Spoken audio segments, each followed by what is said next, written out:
வணக்கம் மக்களே. நம்மளுடைய கரூர் தாவைக்கா துயர சம்பவம் இன்னைக்கு ஒரு மாசம் கழிச்சு செப்டம்பர் 27 நடந்த ஒரு கோர சம்பவம்.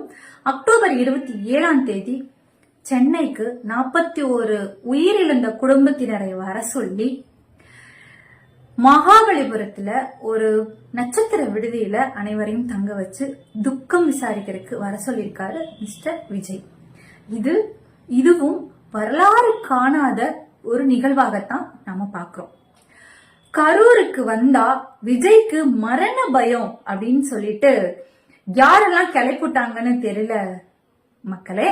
ஆனா கரூர் சம்பவத்தை பொறுத்த வரைக்கும் தாவைக்கா தரப்பினர் மேலதான் முழுக்க குற்றச்சாட்டுகள் இருக்கு, அவங்க மீதுதான் தவறு இருக்கு அப்படின்றதுனாலதான் நீதிமன்றத்துல இன்னைக்கு 3 பேருக்கு தாவைக்கா தரப்பினர் 3 பேருக்கு மேலதான் எஃப்ஐஆர் பதிவு பண்ணிருக்காங்க.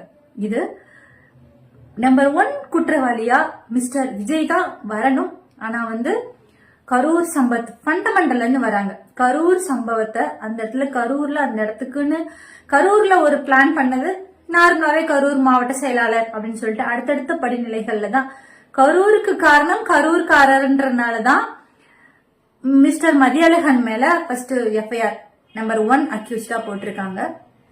இதுல நாம என்ன சொல்ல வரோம் அப்படின்னா, மக்களை கரூர்ல பார்க்க தைரியம் இல்லாத மிஸ்டர் விஜய் என்ன பண்றாரு அப்படின்னா, ஒரு பிம்பத்தை ஏற்படுத்துறாரு.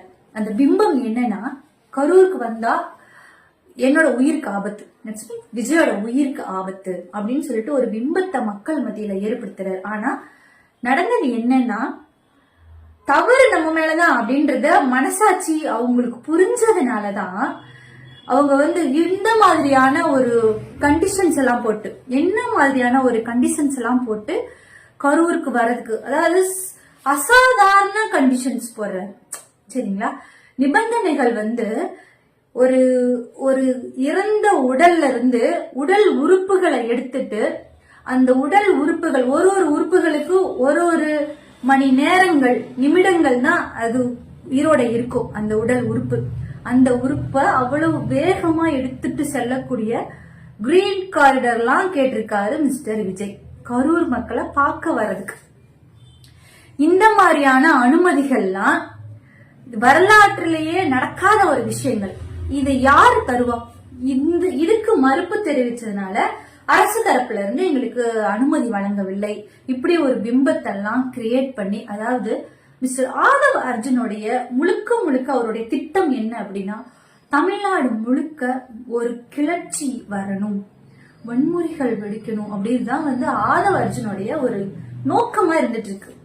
ஆதவ் அர்ஜுன் மிஸ்டர் விஜய பகடைக்காய பயன்படுத்திட்டு இருக்காரு. இது தாவேக்கா தரப்பினர் தொண்டர்களுக்கு இன்னும் புரியல. இதுதான் முக்கியமான ஒரு பார்வையை இந்த இடத்துல நம்ம பாக்குறோம். விஜய பகடைக்காயா மிஸ்டர் ஆதவ் அர்ஜுன் பயன்படுத்திட்டு இருக்காரு. எந்த ஒரு அரசியல் ஞானமும் அரசியல் அறிவும் இல்லாமல் புஷி ஆனந்த் என்னெல்லாம் பேசிட்டு இருக்காங்கன்றது மக்களுக்கு தெரியும்.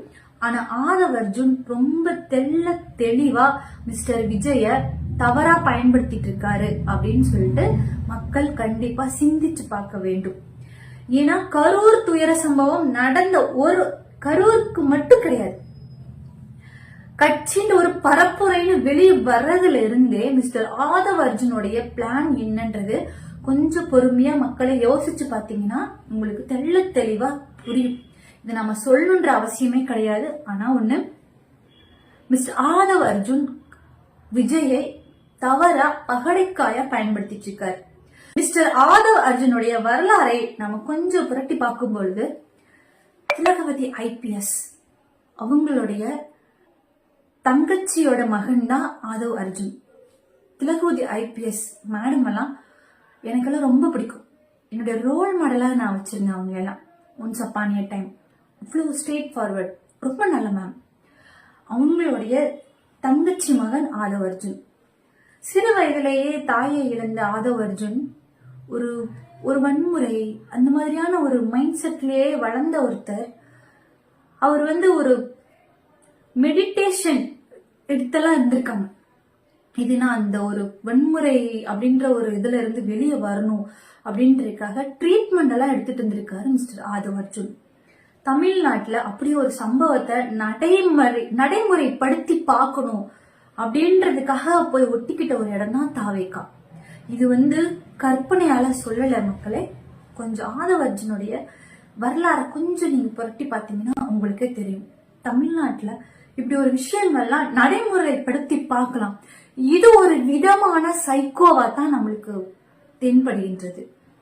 ஒவ்வொருத்தரும் ஒரு ஒரு விஷயத்துக்கு அடிமையா இருப்பாங்கன்னு சொல்லுவாங்கல்ல, அது மாதிரி மிஸ்டர் ஆதவ் அர்ஜுன் தமிழ்நாட்டுல நம்மளுடைய கற்பனையில இருந்த ஒரு விஷயத்த நடைமுறைப்படுத்தி பார்க்கணும் அப்படின்னு சொல்லிட்டு ஆசைப்பட்டு ஒரு ஒரு விஷயத்தையும் அதுக்கு தகுந்த மாதிரியான ஸ்கெட்ச் போட்டு கொண்டு போயிட்டு இருக்காருன்னு தான் எனக்கு தோணுது. அதுக்கு பகடைக்காயா மிஸ்டர் விஜய பயன்படுத்திக்கிட்டாங்க. அது தெரியாம தாவேகா விஜயோட ரசிகர்கள் அதுக்கு பலியாயிட்டு இருக்காங்கன்றதுதான் நிதர்சனமான உண்மையா பார்க்கப்படுகிறது.